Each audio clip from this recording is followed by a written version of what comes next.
3, 2, 1. Hi, I'm Randy Atkinson, and a pleasure to be talking with goaltender Ben Patt. How are you this morning, Ben? I'm good, Randy. It's good to hear a familiar voice. How are you doing? I'm doing well, buddy. I'll tell you what, we hooked up back in Notre Dame College in Wilcox, Saskatchewan, when you were recruited by the Notre Dame Hounds, a few years ago? Yeah, that's correct. I guess that would be 4 years ago now. Wow. Wise. Yeah, they say people and friends you have for 3+ years will be friends for life. So, Randy, you may just be stuck with me now. That's not a bad thing, Ben. Think about coming there, why you came. You're an Ontario kid. You're coming to a residential school for all intents and purposes. You never went to school there, I don't think, so you come as an 18-year-old. Why? Right. Good question. I was in Ontario, and I ended up playing my U18 year, a U18 AAA in Ontario for Peak Academy. And it just so happened that my head coach at Peak, who I trusted and instilled my next steps in, he knew the head coach of Notre Dame, and they actually played university hockey together and were good friends. And he let me know of the opportunity out there and how great of a coach Clint was and what he did end up becoming. And he knew of the opportunity, and it was exciting. I know when I heard about Saskatchewan, I was a little taken back as I didn't know much about it, but it turned out to be an amazing step in the right direction. But it was just through coaches. They knew each other, and they said, I need a goalie, and my coach said, hey, I have a great goalie, and the rest is history. So now you probably looked around and went, okay, I know where I'm going, Notre Dame College. Did you kind of have an idea what you were stepping into, a town of like 18 people, but a big school, obviously, and an historic school? Did you know what you were getting into, or when you finally got there, did you go, oh boy, there's a lot of fun? Yeah, I guess it's a little bit of a double-edged sword. I've heard of Notre Dame College before. They have such a rich hockey history, and their prep program, their AAA all the way through, and how many times they've been to the TELUS Cup, and I believe even last year they even won the TELUS Cup with their AAA and their midgets. But their junior has such a rich history with such good alumni. So I knew of the name. I definitely didn't know the exact scenario I was stepping into when I got there, and really the first winter kind of struck me by surprise how really cold it gets. Everybody warned me, but no one can warn you for you stepping outside with just stepping out of the shower and your whole beard freezing in a matter of seconds. So yeah, you got to experience it, buddy. Absolutely. There's nothing like a Sask winter, I'll tell you that. Especially down there. I mean, it's flat as a pancake, man. The wind blows. Oh. Hey, tell me about that first year you were there 4 years ago. Is that the year that Notre Dame went to the final against Melfort? Yeah, it was. I went in under the understanding that it was an opportunity between two guys. I had the opportunity of partnering and having a goalie duel with a gentleman by the name of Alexis Thibodeau, who ended up being a fantastic role model and a great goalie partner. But I went in knowing that I'd be pushing him, but he was the older guy, and he kind of got the ball to start with. But if he ever dropped it, I'd get to play. So we went through the season. He actually ended up having a phenomenal season, which I was so happy for him to do. And I got to play about 13 games that season, which was fairly good for a goalie coming in for his rookie year. But we did end up going to the final. I had a great year stats-wise. A great year community, great year outside, working hard, getting bigger, stronger, and faster to prepare myself for the next 2 years. And Alexi had a great run with the team, and our team ended up making it to the finals. Unfortunately, we did lose in the finals, but our team was never supposed to be there. We had a bunch of guys who were hard-working. They were gritty. They did the little things right, and that ended with triumph over some of the teams, which were highly skilled and were sought after to be the number one, number two teams, and we beat those guys. We had I believe it was 2 series that went into 7 games. So as you can kind of guess, our team was real beaten up by that final series. I remember our captain Austin Lightfoot fighting through something, broken ankle and bruised ribs and a bunch of different things. Yeah. Where it's like these guys are just running on pure adrenaline and heart. So it was an amazing rookie experience. I had such a great leadership group that year, too, and I couldn't thank Alexis Thibodeau enough because he was a great role model and helped me out with my game a lot. I believe he actually ended up playing for for Moncton University in youth sports, which has been great for him. But it was a great learning experience that year, and to take me into my second year for sure. Yeah, and it really, as you say, going to the final, seeing the preparation of these kids, how they get ready, the veteran guys, it's always a learning thing. The next year, you end up not playing for Notre Dame because Alexi's back again. You know he's going to get the lion's share of the minutes, so you take advantage of another opportunity. Absolutely. I came back, and it was a bit of a foggy area. We weren't sure if Alexi was going to play his last year of eligibility as overage as a 20-year-old, or if he was going to take another commitment from a college. But I believe he ended up, it was the best thing for him to come back, which I completely respected. But in my position where I was ready to be a starting goalie, as well as I was ready to take on those minutes. And I believe Clint, our head coach, knew that. So Clint and I sat down for a bit, and we talked about the options, and we talked about maybe splitting some games, but realistically we came to the conclusion that the best opportunity would be elsewhere, and it wouldn't be with Notre Dame that year. That was a hard pill to swallow, but I believe the harder pill to swallow was the team with the best opportunity ended up being 40 hours away, which was the Woodstock Slammers out of New Brunswick, Canada, on the East Coast. So that connection came through Louis Gay, who was the goalie coach at Notre Dame. He was also the goalie coach out in Moncton. Amazing man. He still keeps up with me almost on a monthly basis to check in and see if I'm okay.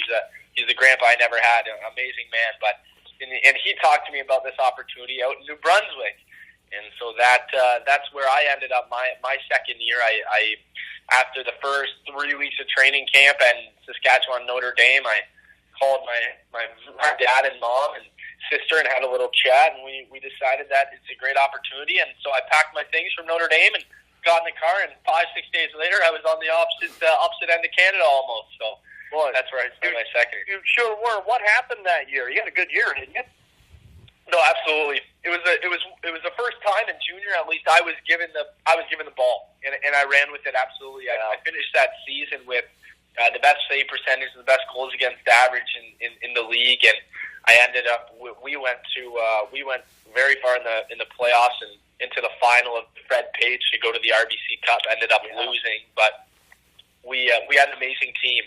It was an incredible opportunity, and a lot of the team actually out there was made up of ex-major junior players, so guys that played in the QMJHL, guys that played in the OHL who were losing their opportunity or who were playing their 21-year-old year or 20-year-old year because in major junior you're only allowed 3 players as 20-year-olds. So a lot of them, we had 11 guys who were 20 years old.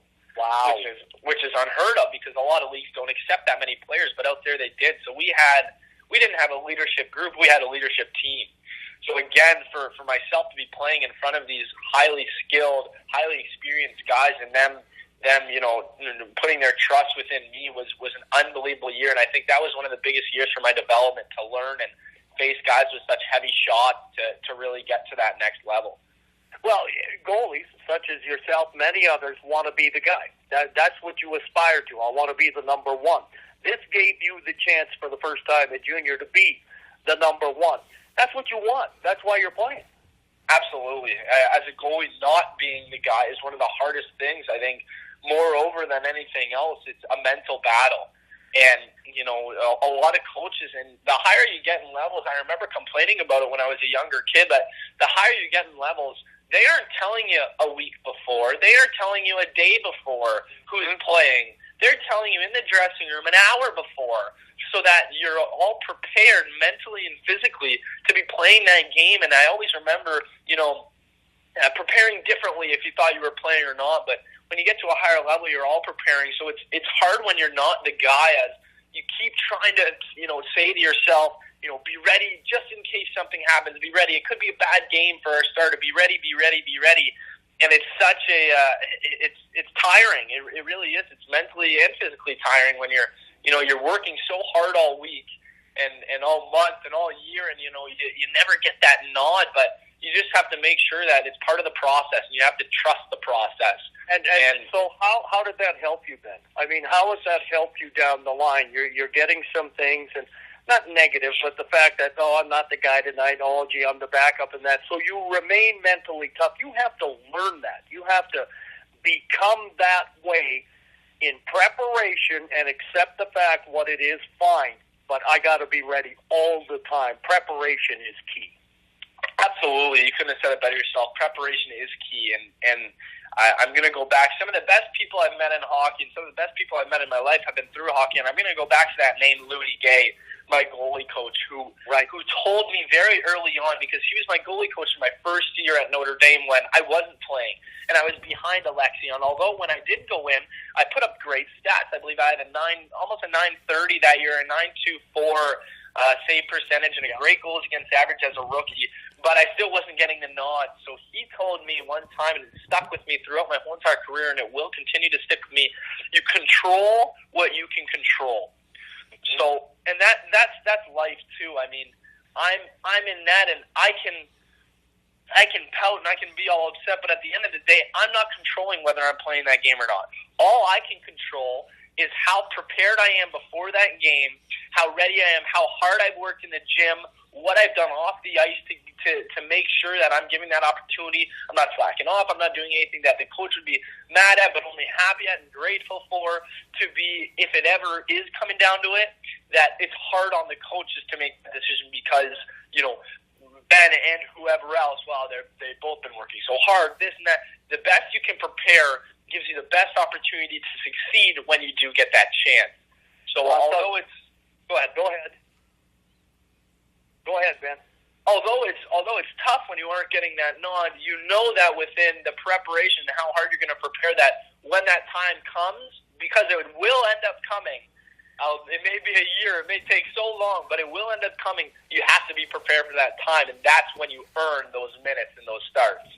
Well, I'll let you know that, of course, I was the broadcaster for the Hounds when play-by-play when you were playing in that first year, and there were many times when Clint Millibach told me, he goes, I somehow I got to get Pat more time. The kid is just playing unbelievably lights out, and I can't get him in anymore. So you did create a situation for your coach. I just wanted to let you know that. I appreciate that. Now tell me about your relationship with Clint, because you're back playing with the Slammers. Then in the last year, you would come back to Notre Dame, but you wouldn't come back at the beginning of the year. He had goaltenders. Suddenly you show up about Christmas time or ahead of that.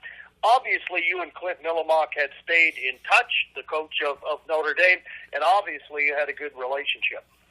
Yeah, absolutely. I owe a lot, and I want to say an open thank you, because I owe so much to Clint. He's been unbelievable. He's been one of the best coaches I've ever had, one of the best friends in a lot of ways, and a great role model for a lot of things. But he was very, very kind enough that when I was leaving, I don't want to say he felt bad, because it had to be a decision. A lot of hockey's business, and there was reasons why Alexi, we were both great goalies, but Alexi earned it. He was there. He put in the time, and I respect the decision to keep him that year.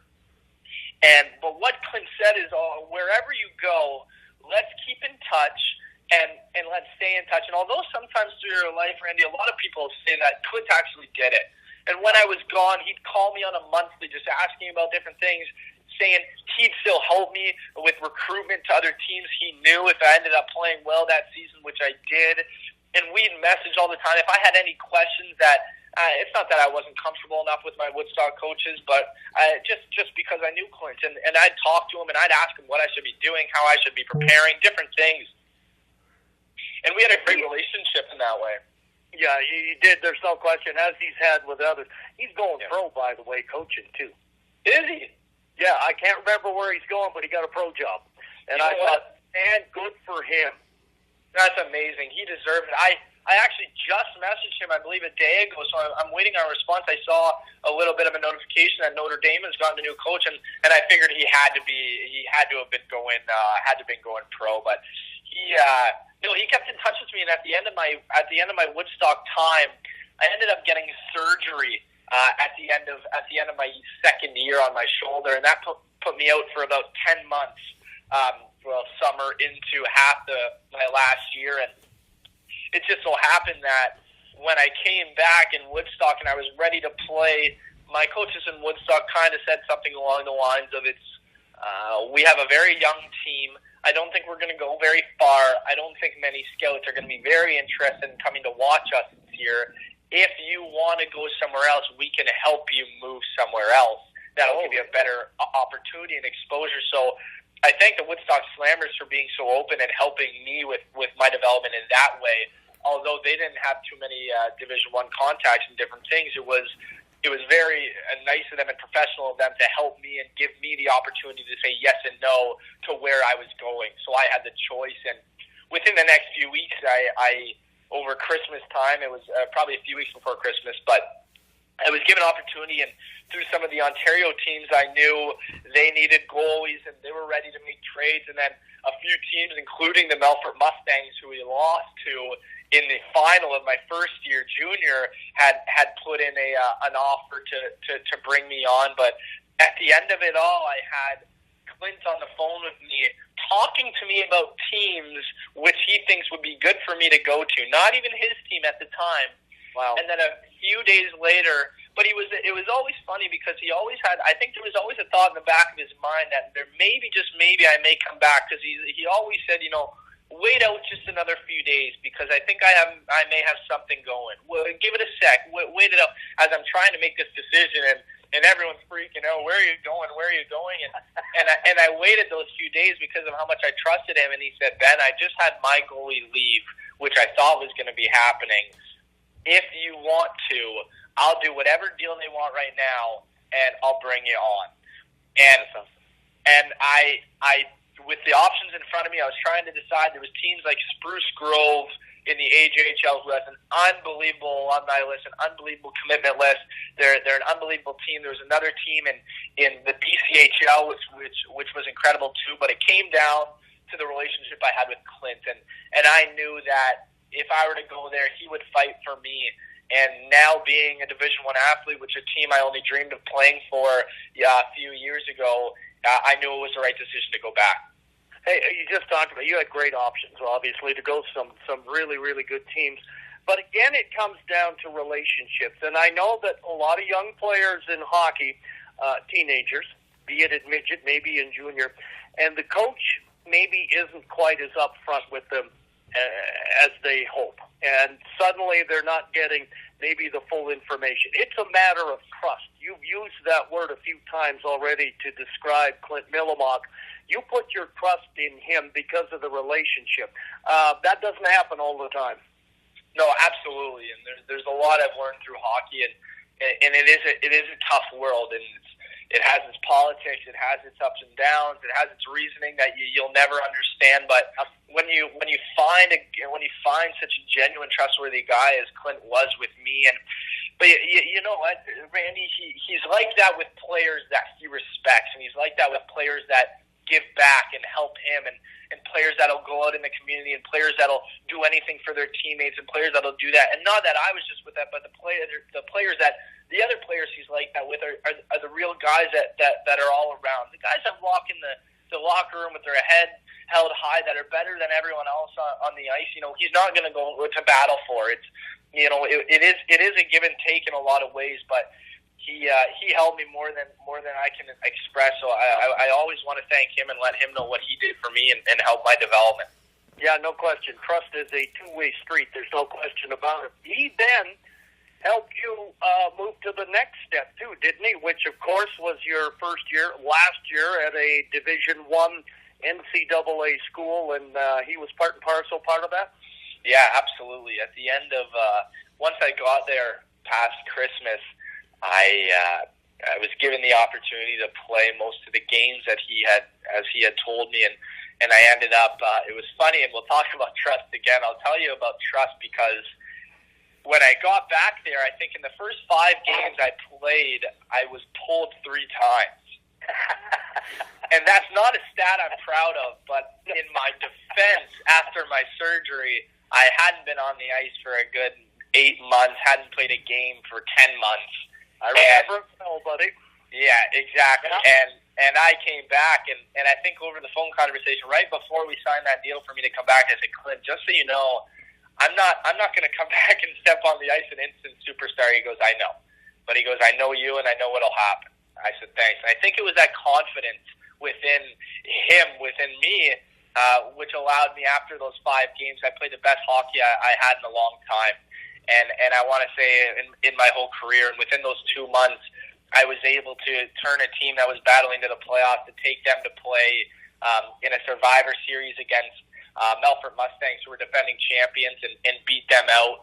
And then go into a first round and play a heavy shooting, heavy hitting Flin Flon Bombers in Flin Flon and take them the length of 6-7 games. So it was, and within that series, having the games all 1-goal games and not blowouts and try and give us a real chance, but playing unbelievable hockey after those 5 games and having real interest from a few different teams. But with that being said, sometimes you play well and no one really sees you. What it took was Clint reaching out to these teams on my behalf. What it took was me sitting in Clint's office for hours on end in different days and him showing me the clips he's put together and our assistant coach at the time putting clips together and highlight reels to send to these coaches to show interest on a daily basis. It was a part-time job for him, and Randy, that's why I keep saying, and I will be a broken record. I'm so thankful because I know how much time he put into helping me.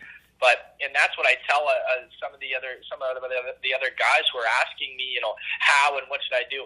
It's a non-stop job, and I know that now doing it, and I was lucky to have Clint's help doing it, but there was so much effort that went into talking to them and showing them. And at the end of the day, he ended up having a contact, I believe, through Jeremy Millimuck, who had played with and knew some guys and my assistant coach now, Jason Herder, who's a Saskatchewan boy.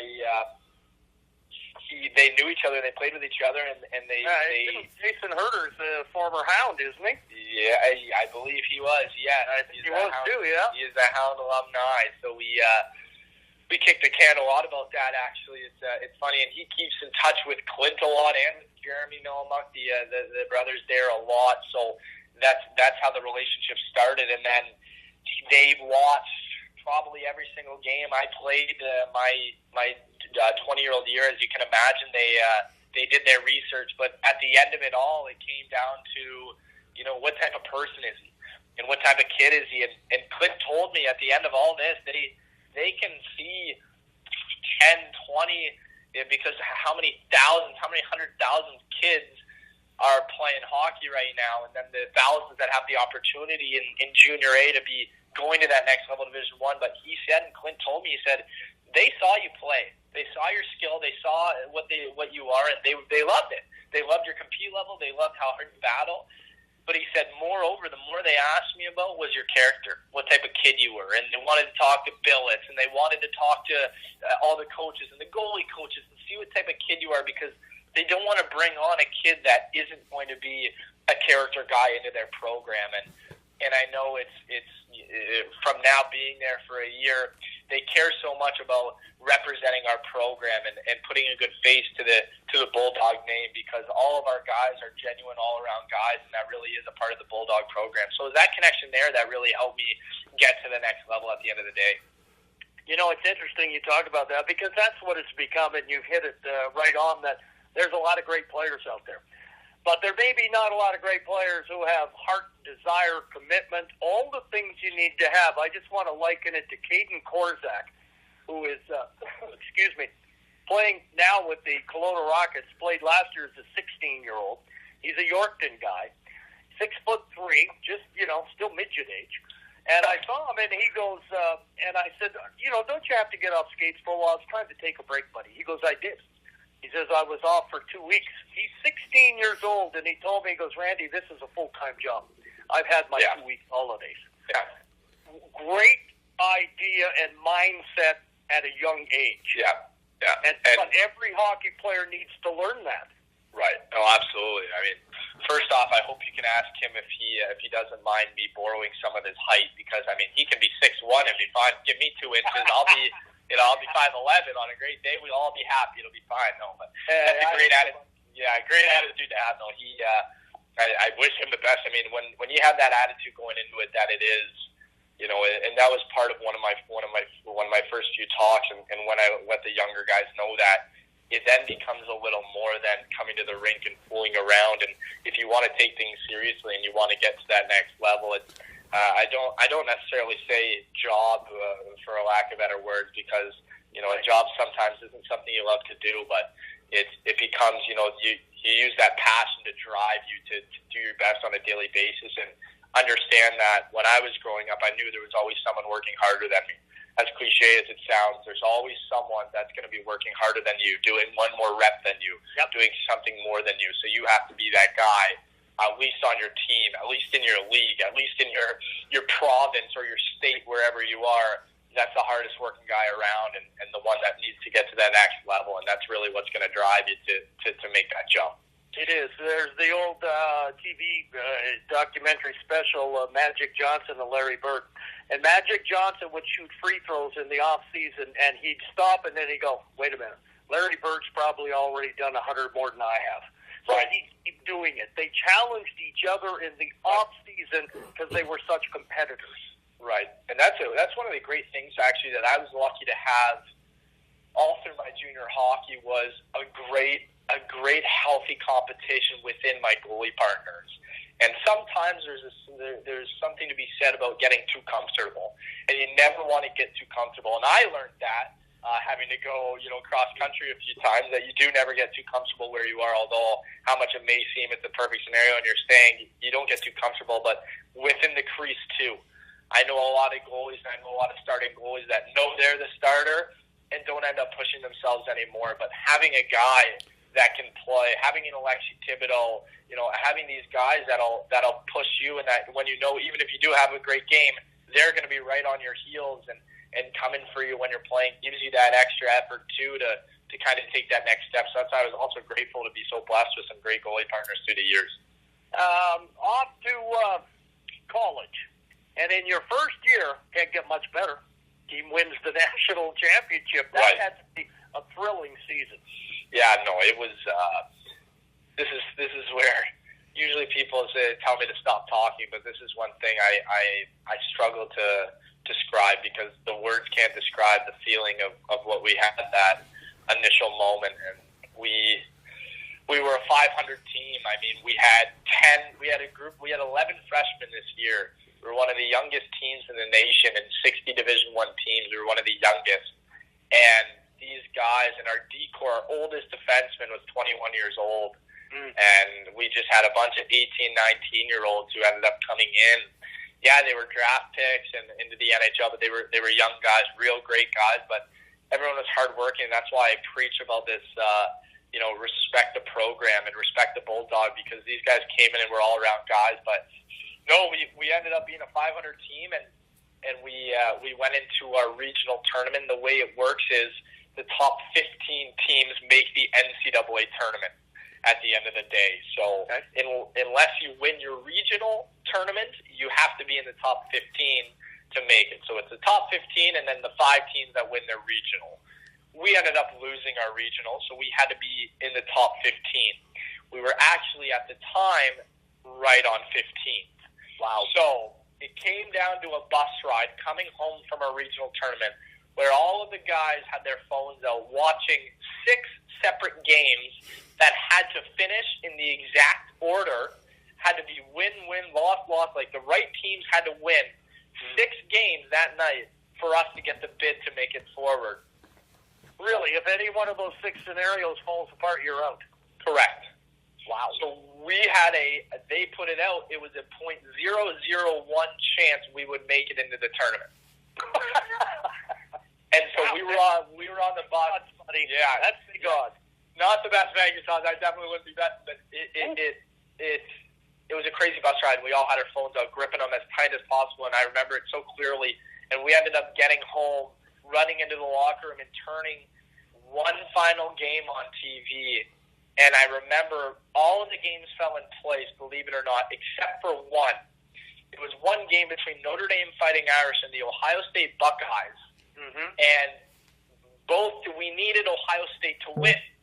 And Ohio State was up 1-0, and Notre Dame scored with 5 seconds left. So they scored and took it to overtime. So we all thought we were in, and that whole feeling was taken away from us. We ran right into the change room, and we needed Ohio State to win. And then the last 5 minutes later, Ohio State scored. We celebrated. We got our bid into the national title, into the national tournament. Which then our coach came into the room, and we all sat down and lowered our excitement. And he said, "Okay, gentlemen," he said, "now it doesn't matter what happened. All we need now is 4 wins to be a national champion." He said, "We need to win our first game, win our second game, win our third game, and we're in the national title." And obviously, without any doubt, we walked in first game. We played Air Force out of the Atlantic Division. We won. Second game, we played Ohio State, and we won. And third game, we played, I missed one game in there, but then we played Notre Dame in the final, won 2-1, close game, and we ended up becoming national champions for the first time since 2011. Our programs won, but this was only our second national title in 50 years. So it was surreal to be a part of that. I knew going into my first year that it was my year to pay my dues, as my other 2 goalie partners had been paying their dues the years before, and so I had to end up paying my dues. So I didn't get a lot of playing time, but I had to play my role in other ways, and it was just such a fun, unbelievable year to be a part of, and I have some pretty cool hardware and some pretty cool pictures that I'll remember the rest of my life from that. You certainly will.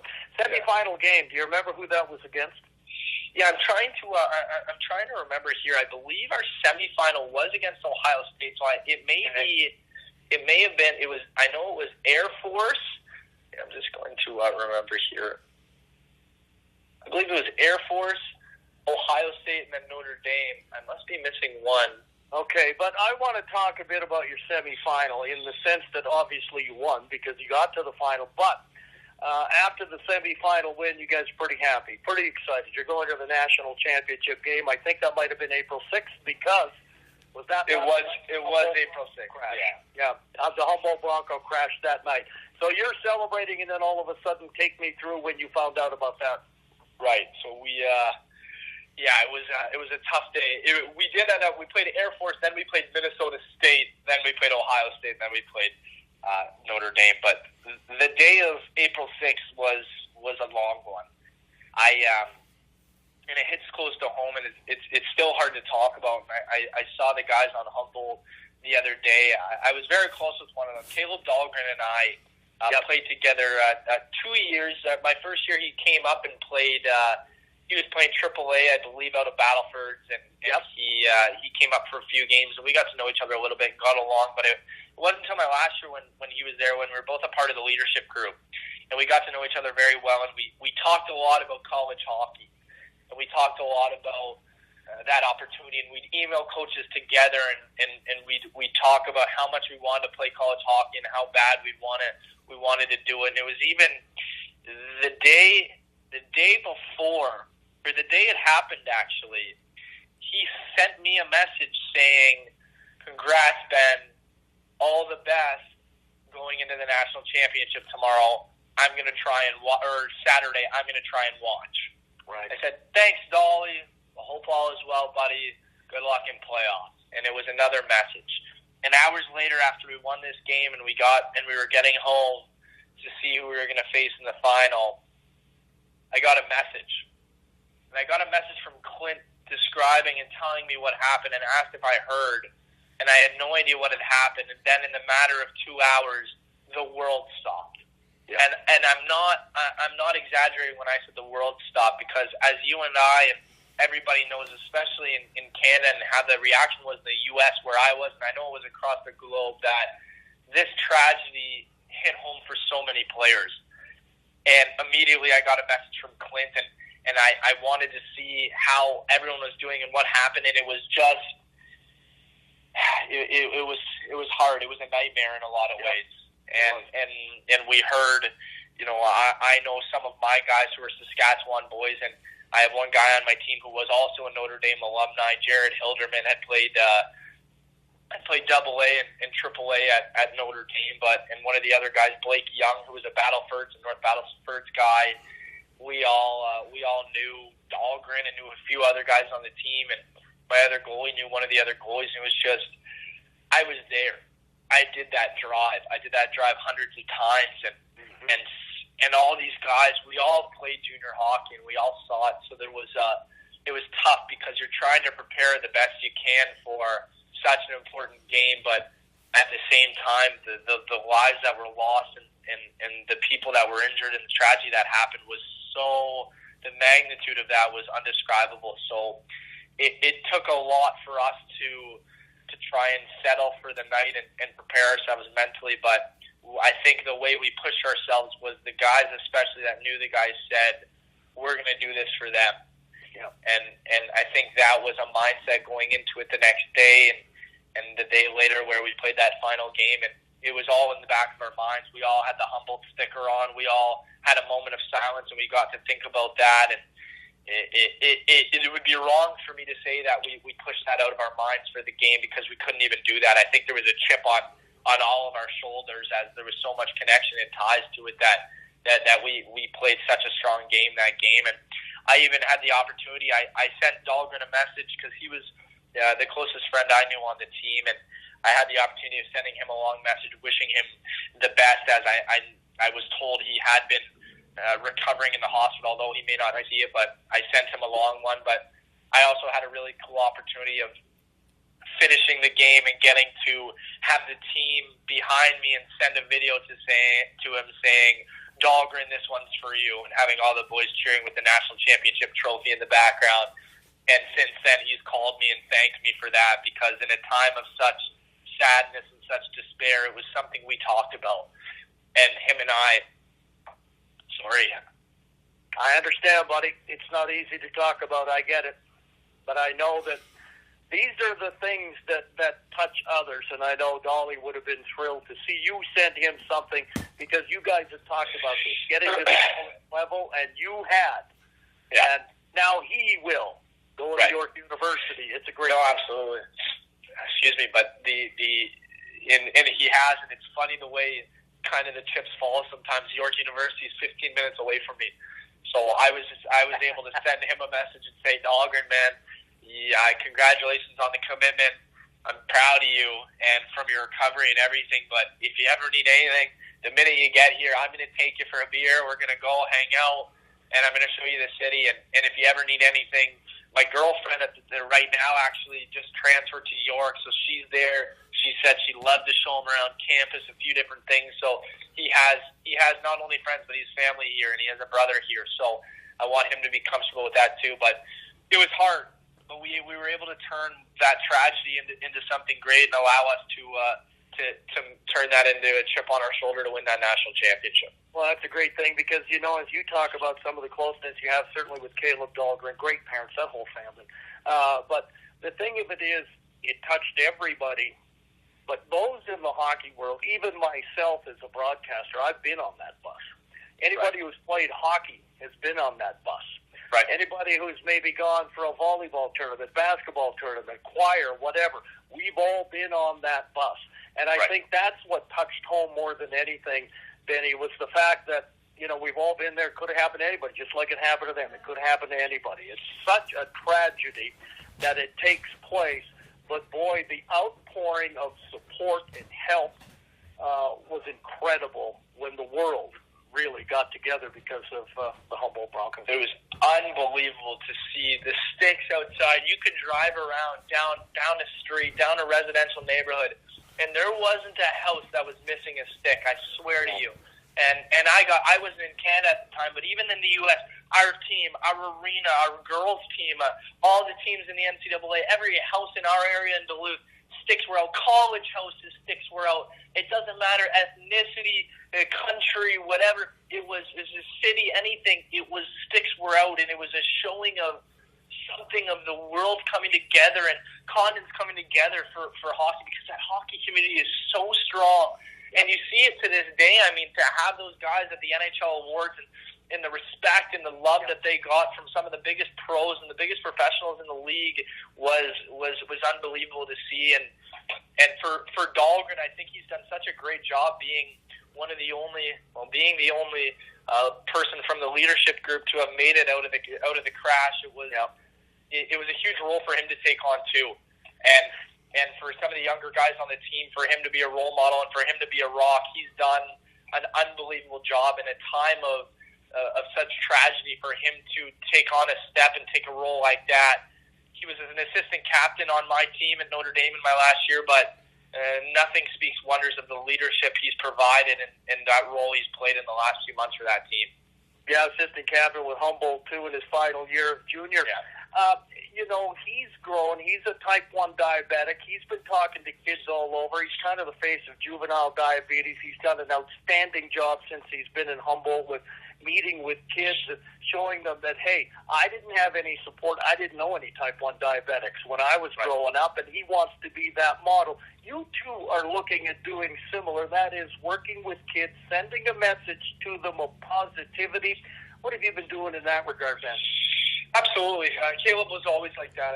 I think it was funny. I tell people my first year and moreover my last year junior, I love to do things with kids, and he enjoyed it too. And there was some days where he was more of a morning person than I, so I usually scheduled my meetings with some of the younger guys a little later in the day, maybe after practice. But I remember him knocking on my door at like 7:30. I believe there was one at 6:30, and I heard a knock, and I'm like, "What is going on?" And Dollar's like, "Hey, Benny, we're going.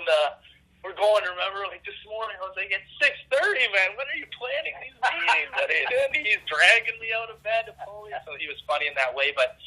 No, I'm hoping to give, I wish, like Dahlgren had said, like he touched on, I wish I had somebody to tell me the little things about hockey, to give me some insight and to help kids understand, it's not such a terrible, dangerous road, and there's a lot of different paths, and if you don't get drafted right away, it's okay. If you don't, if you're not the best and you don't play AAA all your life, it's okay. There's still ways of playing hockey, and there's still ways of doing all these things that you guys all dreamed of, and playing college hockey or, playing the OHL and playing pro hockey, all these things that all these kids dream of, but, they may not have the money to play AAA in their area, or they may not have the opportunity because there's not a lot of guys. It's okay. I was never the best. I was never the one that was always playing AAA hockey. I was never drafted to a single team. I never had an agent. I never had a player, a family advisor. I didn't have any of that. And I was still able to reach an unbelievable level of hockey and hope to reach another one in the future. Mm-hmm. But it's a message of understanding. And a lot of these guys in around the greater Toronto area, I played there and I was here. So I relate to them in that way, and I answer questions and I allow them to understand that it's more than just skill. It's being an all-around person, and it's being, it's developing as a young adult, and as an adult off the ice as well, and the things you learn and the things you take from hockey will stay with you the rest of your life, and you won't understand it until later. And I'm still only learning to understand that the lessons I've learned and the people I've met in hockey will last my whole entire life and will be with me the rest of my life. So sharing with them that, being a part of the community and being an all-around person is as important as much as being skilled on ice. You talked about, maybe not being the best and having to work hard, and work ethic is something that, really, I may not be able to improve my skill, but I can always work as hard as anybody else. Nobody outworks me kind of thing. Great attitude. But some kids have to learn that attitude, and how best can they? Is there a selfishness involved? Is there something else that you kind of crack through to these kids, or are they kind of there looking for guidance to help me become better? I mean, you're probably dealing with all kinds of kids in all kinds of ways. Yeah, right. And you see different scenarios, but I think one of the biggest things that they have to realize is a lot of kids growing up, like we talked about goalies, but it's players as well, they want to be the guy. And they're selfish in the way that they want to be the one that's scoring all the goals. They want to be the spotlight. They want to be the skill guy. They want to be this and that. And what they have to realize, and what I like to tell them, is teams will take players that will make a great pass or make a great chip off the boards to their teammate or become a guy that pushes other players to get better. They'll take those guys over the top line centers a lot of the time. And the last group of guys I was talking to, the last kids, they're about 13, 14-year-olds. The coach talked to me and they said they had one guy who's extremely skilled and they think he could do so much, but he doesn't like sharing the puck. He doesn't like, off the ice. He's getting in trouble at school and different things. And so within my speech, I touched on that. And his parents personally came up to me and they said, it's been 5 minutes since you finished talking, and he's already come up to us and said, wow, what Ben said about doing things in school and doing, passing to my teammates, do you think people will actually notice that? Their parents said, absolutely. So it's something to just hear from somebody that's been in that position. And it's going to change for all the kids, Randy. I mean, everybody has their own little scenario, and there's no, secret answer and special answer for one kind of serum and one equation that'll work. But it's just them understanding that, that selfishness and that ability of being me is, it works in golf. And it'll work in tennis, and it'll work in an individual sport to concentrate solely on yourself. But being a great teammate is now as important than ever to making it to the next level. And just passing that message along very clearly in a great way to these kids has so far been a great thing in itself. Well, Alexander Ovechkin learned that. Absolutely. He won the Stanley Cup.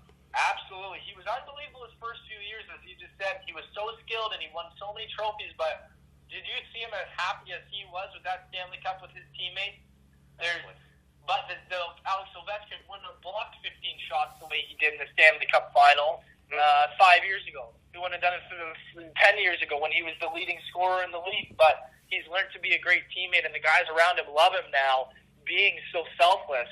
And he's won a Stanley Cup, just like you said, and that's the true success. And you can look at it too, Ben, and that is the mirror or the emulation of hockey to real life.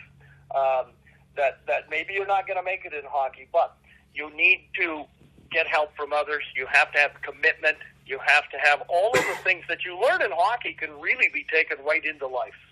Oh, my gosh, and you can't preach that enough. I mean, for a lot of guys, at the end of the day, hockey can give you so much in your life, and my father would always tell me, hockey will give you such great opportunity and will teach you so many great things. And when I was young, yeah, Dad, whatever, but being old, the older I get and the wiser I get, although I'm still very young and a lot to learn, I understand he was so correct and he was so right. And, getting to that next step in life, if I have opportunity to play pro hockey, that'll be unbelievable, and that's a dream. But at the end of the day, for a lot of guys, hockey does end, and there's a life away from hockey. And when that happens, and whether it's business, whether it's whatever you want to do in life, law, communications, anything in life, whatever career you want to do, medicine, all of these skills and all these things that you learn from hockey will pass through directly to that, and not only professionally but personally as well, and within friends and keeping relationships and understanding all these things.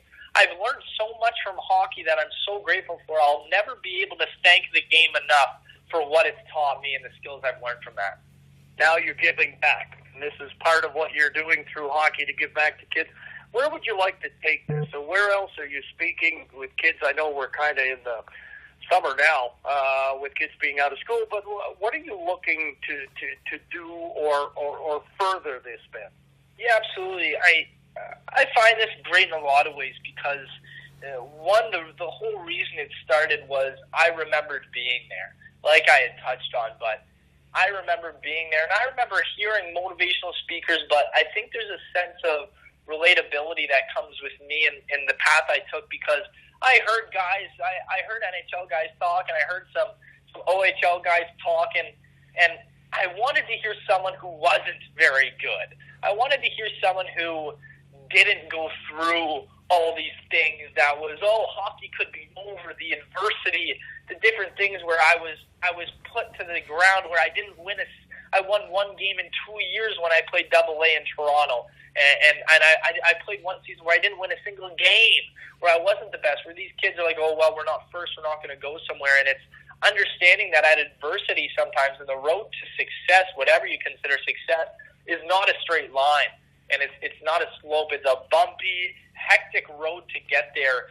And I want to take this not only in and around the Greater Toronto area, but I'm hoping too that when I'm out in Minnesota and out where I'm playing and wherever hockey will take me, I have the ability to express that and express that I was in their position and I wasn't the best and be there. And there's opportunity as long as you want to be the best person you can be, that hockey, even if it doesn't take you to an extremely high level, will teach you all these lessons. So I want to be able to talk to all certain ages, up to maybe a 17, 18 age where guys are becoming, they're already taking that step, but a younger, not so much generation, but a younger set of guys where they're still easily coachable and they're just about to make that decision between, do I keep hockey as a fun little thing on the side and kind of focus on school, which is absolutely fantastic, or the guys that want to kind of take it more seriously and give them a little bit of insight on it. So I'd love to do all ages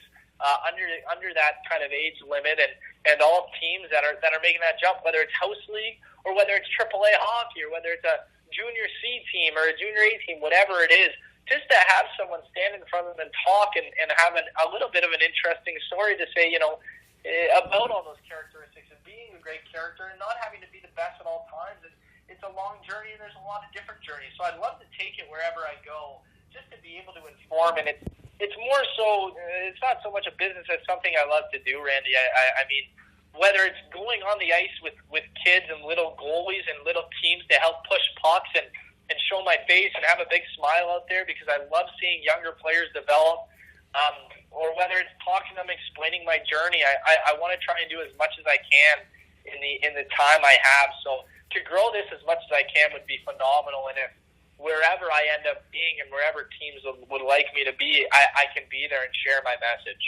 Well, I'll tell you, for those who've been listening any part of this through this and maybe don't know Ben Patt, you're talking about obviously, as you listen, a very bright kid, extremely articulate too. Message gets across because you're able to explain yourself well, and I think people understand that, particularly kids. They may not know you, so how have you been received?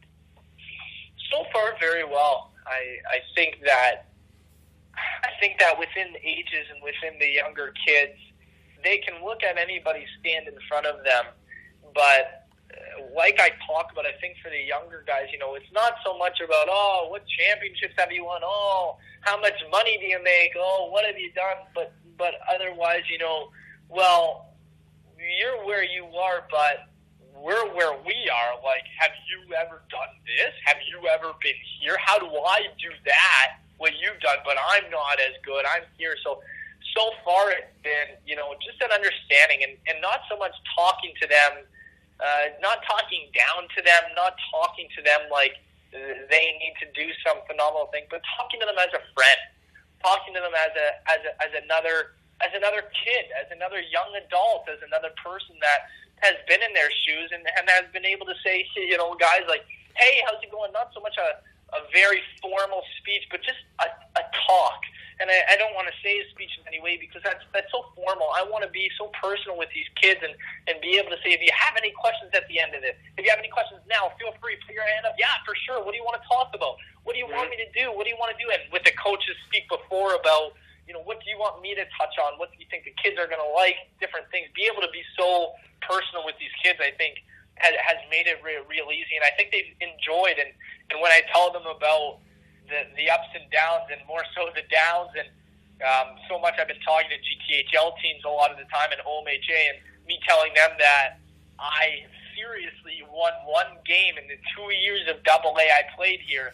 They're like, oh my gosh, and I make a joke, and I say, I really hope you can win more than I did. Yeah. And it's not a very hard thing to do, I promise. You need to win 1 in 2 years, and I think you can do that. So it just shows them that I was almost below them in a way, and I was there in a lot of ways, and so far it's been received amazing. I've been thankful to coaches, and the parents come in and listen as well, so I like to touch on different things with school and the fact that I've been working since I was 15 to pay for a lot of the things I was able to do, and some of the things that the parents have received very well too. So far it's been great, and I hope we can only grow with it. Is that something you're going to pursue as a vocation, possibly work, or you're going to be going back to school? And but is this something you see as far as motivational speaking that could be something in your future, Ben? You know what, I thought about it a fair bit, and it's something that, when they say allow your passion to drive you, and I have with hockey, but I love speaking too, and I love speaking to the youth and to anybody that really loves to listen and wants to listen to an interesting message. I've thought about it in a lot of ways. Right now I'm pursuing a Bachelor of Business Administration through the University of Minnesota. Through that I'll have my degree with a BBA in marketing.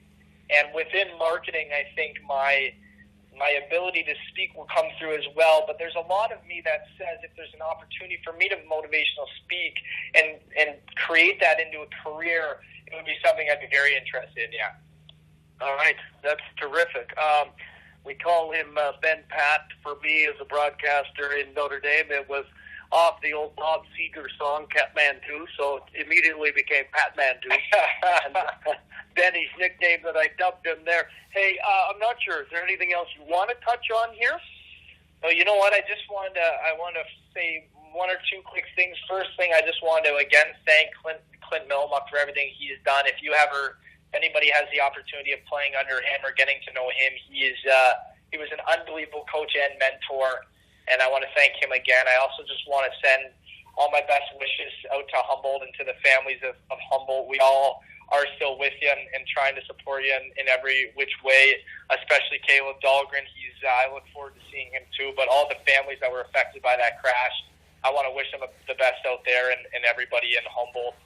And Randy, I want to thank you, and I want to wish you the best. You were, I want to tell you how much of an impact you had when I was, not just on me, but moreover on the families at Notre Dame. And without you, I remember those days we'd be playing in a LaRange or we'd be playing in a Flin Flon, and there was no broadcast, there was nothing. And the loving families and friends of mine and of all the players that got to listen to you and your enthusiasm made it an incredible 2 seasons that I had with you. So I want to, for myself as well as my teammates and my teammates' family, say thank you, because you do a phenomenal job. So I only wish you the best in your upcoming endeavors, and I know we'll keep in communication, but with whatever you have going on next, I wish you all the best, and I want to thank you for today. Hey, Benny, thanks a lot. Those are kind words indeed. It's been a blast from Notre Dame when I first met you, and I went, man, this is a great kid. Well-spoken, great sense of humor, upbeat, his attitude of life, smile on your face, let's get at it, let's get it done. I don't know where you're going to end up, but wherever it is, I know Ben Patt is going to be extremely successful at what he does. Continued success as the defending and reigning NCAA champs, and everything to you and your family. Nothing but success, buddy.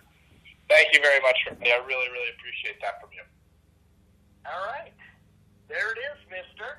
That's great. Thank you so much. It was awesome. Almost an hour. Yeah. Well, yeah.